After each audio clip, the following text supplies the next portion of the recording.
Good morning सर्वांना. पहा, आपण 13 डिसेंबर 2025 ला जी नवोदयची परीक्षा झाली होती त्या परीक्षेमध्ये जे बुद्धिमत्तेमध्ये पाठावरती आलेले प्रश्न होते, तुम्हाला पहिल्या पाठावरती आलेले प्रश्न, दुसऱ्या पाठावरती आलेले प्रश्न याचा व्हिडिओ टाकलेला आहे. आज आपल्याला पाठ तिसरा आकृती पूर्ण करा या पाठावरती आलेले प्रश्न आपल्याला बघायचे आहेत. या पाठामध्ये आपल्याला पहिले या पाठाच्या आकृत्या आपल्याला चेक करत असताना किंवा ऑब्झर्वेशन करत असताना, निरीक्षण करत असताना या पाठाच्या काही पायऱ्या आहेत, त्या पायऱ्या आपण लक्षात घेतल्या पाहिजे. पहा, या पाठामध्ये चौकोनी आकाराची आकृती असू शकते किंवा गोल आकाराची आकृती असू शकते किंवा त्रिकोणी आकाराची आकृती असू शकते.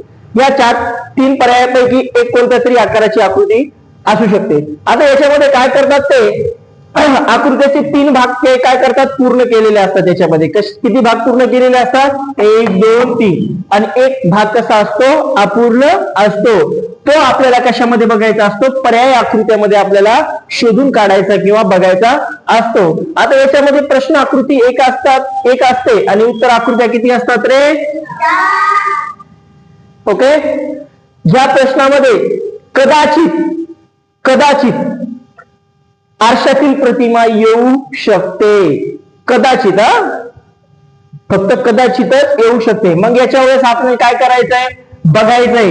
समजा कोणतीही वरच्या 2 बाजू पूर्ण दिलेल्या असतील, नाहीतर खालची किंवा वरची बाजू पूर्ण दिलेली असेल, आपल्याला कोणतीही एक बाजू आपल्याला काय करावं लागते? याची पूर्ण करावी लागते. आता ही 1, 2, 3 आपल्याला किती बाजू पूर्ण केलेल्या आहेत रे? इथं 3. आता पहा, आपण पाहू उत्तर आकृती आपल्याला शोधून काढायची आहे. पहा, एका चौकोनाचे 4 भाग केलेत. किती भाग केलेत रे? 4 भाग केलेले आहेत. पहा, चौकोनाचे 4 भाग केले आणि त्याच्यामध्ये काय काढलेले आहेत रे? अशा रेषा काढलेल्या आहेत किंवा असे कप्पे काढलेले आहेत. बरोबर आहे? हे पहा, 4ही बाजूला काय केलेत? असे कप्पे काढलेले आहेत. आता आपल्याला काय करायचंय? ही बाजू बघायची. कोणती बाजू बघायची रे? ही. आता ही इथून इथं असेल, इथून इथं असेल, समजा अशी आकृती असेल. आता ही पूर्ण अशी खालच्या बॉक्समध्ये होऊन पूर्ण व्हावी. मग ही आकृती काय होईल रे? इथून अशी निघल, अशी खाली पूर्ण होईल. काय होईल? अशी खाली पूर्ण होईल. आणि हा पण कोपरा काय होईल रे? असा पूर्ण होईल. मग अशी आकृती तर इथं आहे का? एक मध्ये काय विकांत हाताला आहे, डाव्या हाताला आहे. इथं तर त्यांनी चौकोनच तयार केला, म्हणजे ती पण नाही. आणि इथं तर दोन्ही बाजूला कोण दाखवलेत, ती पण नाही. मग आपल्याकडे पर्याय उरला काय रे? डी. कळालं का? पहा, आता याच्यामध्ये प्रश्न दुसऱ्यामध्ये पहा, आकृतीचे 4 भाग केलेत. किती भाग केले? 4. हे एक भाग, 1, 2, 3 आणि 4 भाग केलेत. आता जो कोणाजवळ इथला जो मधला भाग आहे तो कसा केलाय? त्यांनी रंगवलेला आहे. काय केलेला आहे? रंगवलेला आहे. आणि बाजूनी किती आकृत्या तयार केल्या ते? 1, 2, 3 अशा 3 प्रकारच्या काय केलेल्या आहेत? कोण मापाराच्या काय केलेल्या आहेत? त्यांनी रेषा तयार केलेल्या आहेत. पण इथं पण तो रंगण आहे की नाही? इथं पण तो चौकोन, आपल्या चौकोन आकाराचा, त्रिकोण आकाराचा काय होईल ते? इथं रंगण. मग आता रंगल्यानंतर त्याच्या पुढे किती रेषा राहतील? 3. आता इथं रंगवलेलं आहे, पण पुढे किती रेषा आहेत रे? म्हणजे ही आहे का?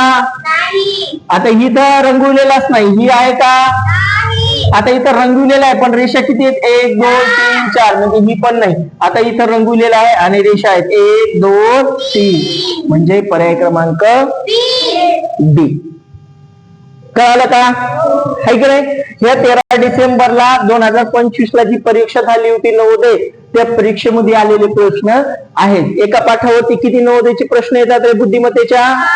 4. आपण पहिल्या पाठावरचे 4 प्रश्न पाहिले, दुसऱ्या पाठावरचे 4 प्रश्न पाहिले. आज तिसऱ्या पाठावरती 13 डिसेंबरला आलेले प्रश्न आपण काय करत आहोत? इथं बघत आहोत. ओके, कळालं? आता पहा, इथं पण आकृती सेम आहे. एका आकृतीचे 4 भाग केलेत आणि त्या आकृत्यामध्ये काय केलेत रे? त्रिकोण तयार केलेत. काय केलेत? त्रिकोण तयार केलेत. आता त्रिकोण असे तयार केले की त्रिकोणाचे तोंड एकमेकाच्या विरुद्ध दिशेला आहे.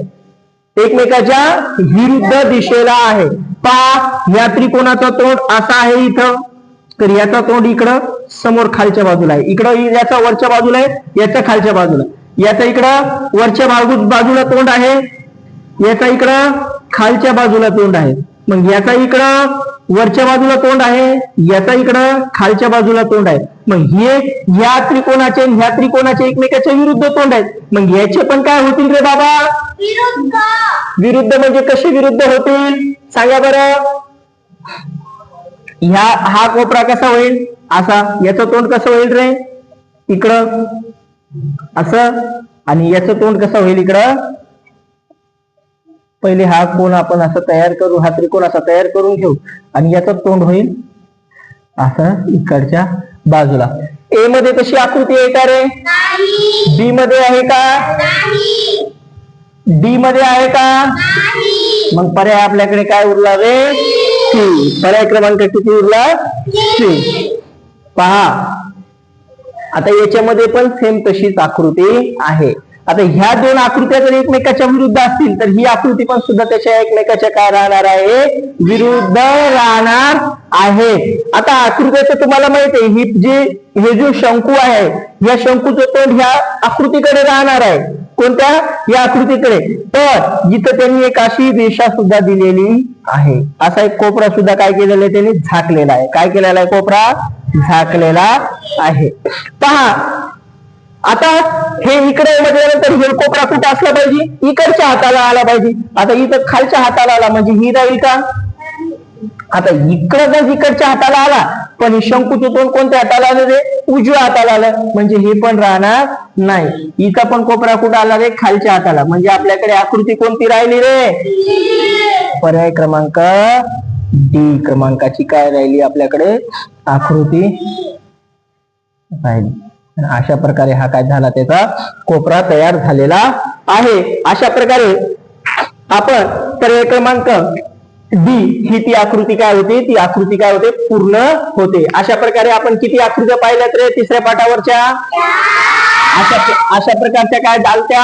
आकृत्या आल्या होत्या. 13 डिसेंबर जी नवोदयची परीक्षा झाली त्या परीक्षेमध्ये अशा प्रकारच्या आकृत्या आल्या होत्या आणि त्या आकृत्या आपल्याला अशा प्रकारे सोडवायच्या होत्या. ओके.